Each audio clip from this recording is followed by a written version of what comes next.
বন্ধুদের সঙ্গে দাঁড়িয়ে আছেন, এমন সময় কেউ একজন এসে বলল গাড়িতে ওঠ। এমন ঘটনা অহরহই ঘটে। ভুয়া পুলিশ পরিচয়ে এমন ঘটনা যেমন ঘটে, তেমনি সাদা পোশাকের পুলিশ দ্বারাও অনেকেই হয়রানির শিকার হচ্ছেন। এই প্রেক্ষিতে অবশেষে জনগণের অনেক দিনের একটা দাবি পূরণ হলো। স্বরাষ্ট্র উপদেষ্টা জানিয়ে দিলেন, সিভিল ড্রেসে আর কোনো আসামি ধরতে পারবে না পুলিশ।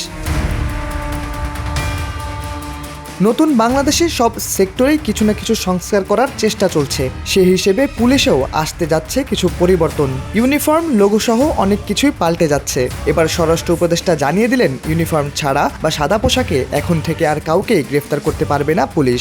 মঙ্গলবার যশোরে এক মতবিনিময় সভায় একথা জানিয়েছেন স্বরাষ্ট্র উপদেষ্টা লেফটেন্যান্ট জেনারেল মোহাম্মদ জাহাঙ্গীর আলম চৌধুরী। স্বরাষ্ট্র উপদেষ্টা বলেন, পুলিশে তেলবাজি ব্যবস্থা ফেরানোর চেষ্টা হচ্ছে, এটা বন্ধ করতে হবে। আইন শৃঙ্খলা ব্যবস্থার উন্নয়নে কমিউনিটি পুলিশিং ব্যবস্থাকে জোরদার করতে হবে। গতানুগতিক ধারা থেকে পুলিশ প্রশাসনকে বেরিয়ে আসতে হবে। যশোরের সরকারি বিভিন্ন দপ্তর ও সংস্থার কর্মকর্তাদের সঙ্গে মতবিনিময় সভায় তিনি আরও বলেন, 5 আগস্ট গণ অভ্যুত্থান চলাকালে লুট হওয়া অস্ত্র উদ্ধারে কাজ করতে হবে। পাশাপাশি জামিনে মুক্ত শীর্ষ সন্ত্রাসীদের দিকেও নজর রাখতে হবে। মতবিনিময় সভায় মাদক নিয়ে বিস্তর আলোচনা করেন স্বরাষ্ট্র উপদেষ্টা। তিনি বলেন, মাদকের বিরুদ্ধে শক্তিশালী অবস্থান গড়ে তুলতে হবে। মাদক বন্ধে অ্যাকশন না নিলে চাকরি থাকবে না। আমরা নিরাময় কেন্দ্র খুলতে চাই না, মাদক বন্ধ করতে চাই। আমরা দায়িত্ব নেওয়ার পর পুলিশে নিয়োগ বাণিজ্য বন্ধ হয়েছে।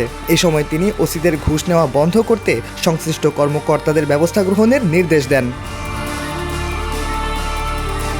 স্বরাষ্ট্র উপদেষ্টা জানান, তদবির প্রথা এখনও বন্ধ হয়নি। চাকরির জন্য অনেকেই তদবির করেন জানিয়ে তিনি বলেন, উপদেষ্টা হওয়ার পর আমার আত্মীয় স্বজন ও বন্ধু বান্ধবের সংখ্যা বেড়ে গেছে, যাদের অনেককে আমি চিনিও না। ফলে আমার নামে কেউ তদবির করলে প্রথমে চা নাস্তা খাওয়াবেন, তারপর আইন শৃঙ্খলা রক্ষাকারী বাহিনীর হাতে তুলে দেবেন। এর আগে মঙ্গলবার সকালে স্বরাষ্ট্র উপদেষ্টা সহ 3 জন উপদেষ্টা যশোরের ভবদহ এলাকায় পরিদর্শনে যান এবং ভুক্তভোগীদের সঙ্গে কথা বলেন। শাহরিয়ার আহমেদ, সময়ের আলো।